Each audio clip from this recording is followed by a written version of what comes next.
బడ్జెట్పై తీవ్ర అసంతృప్తి వ్యక్తం చేశారు వైసీపీ నేత మాజీ మంత్రి బొత్స సత్యనారాయణ. కూటమి ప్రభుత్వం ఇస్తామన్న సూపర్ 6 పథకాలు ఏమయ్యాయన్నారు ఆయన. సూపర్ 6 పథకాలకు బీజేపీ వ్యతిరేకంగా ఉందన్నారు బొత్స. ప్రజలు ఆశాజీవులని, ప్రజలకు ఇస్తామన్న పథకాలు ఇవ్వకుండా మోసం చేయడం ధర్మం కాదని ఆయన అన్నారు. బడ్జెట్లో 2-3 అంశాలు మనం ప్రధానంగా చూసాం.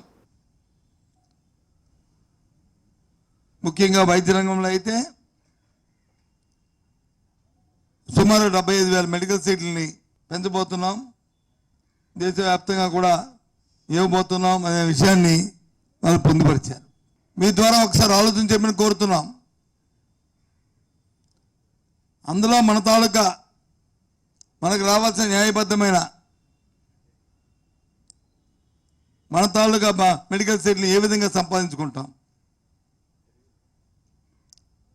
గత ప్రభుత్వంలో మా ప్రభుత్వంలో ఆ రోజు జగన్మోహన్ రెడ్డి నాయకత్వంలో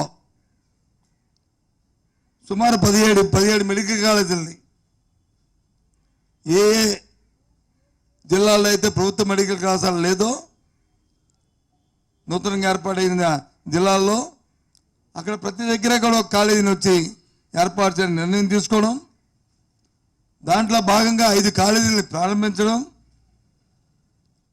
విజయనగరం, మచిలీపట్నం, రాజమండ్రి, ఏలూరు విషయం అందరికీ తెలిసిందే. ఈ ప్రభుత్వం వచ్చిన కొత్తగా వెళ్ళి గత సంవత్సరంలో రావాల్సింది సాక్షాత్తు ప్రభుత్వమే మీరు వచ్చి సీట్లని మాకు కేటాయింపు పక్కర్లేదు అని చెప్పి లేఖ రాసిన విషయం వాస్తవంగా అందరికీ తెలిసిన విషయమే. పనులను ఎక్కడికక్కడ ఆపేశారు. ఎందుకంటే పిపిపి మోడల్లో తీసుకొస్తాం, ప్రైవేటు పబ్లిక్ పార్ట్నర్షిప్ మోడల్లో తీసుకొస్తామన్నారు. ఇది నిన్న జరిగిన కేంద్ర బడ్జెట్ మీద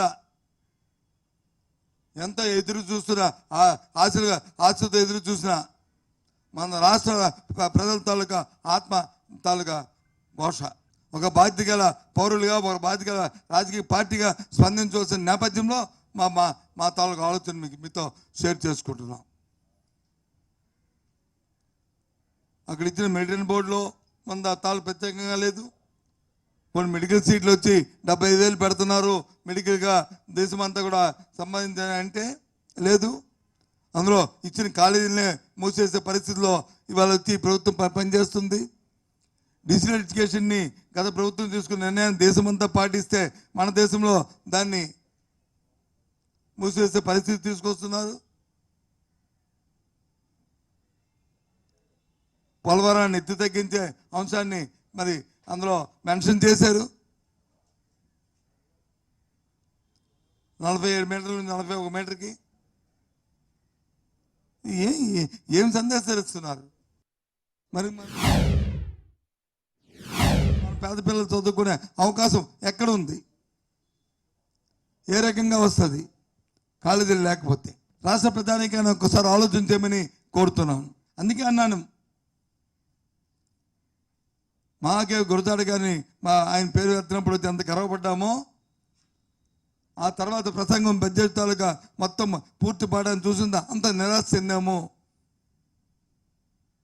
అంత బాధపడ్డామని అనే మాటని అందుకే నేను దాన్ని వాడాను. ఎందుకంటే ఆశాజీవులు ఇస్తామంటే ఆతృత, తిడతాము కొడతామంటే భయమో వాళ్ళు ఉంటుంది. ఇస్తానని ఆశ చూపి ఈ రకంగా చేయడం అనేది ధర్మం కాదు. వచ్చన్నారు కదా, మీకు వచ్చిన నా దగ్గర విద్యలు ఉన్నాయి, గజకర్ణ గోకర్ణ అన్ని విద్యలు ఉన్నాయన్నారు కదా. గజకర్ణ గోకర్ణ నీకు కనిపించట్లే, టక్కుటమారా కనిపిస్తున్నాయి.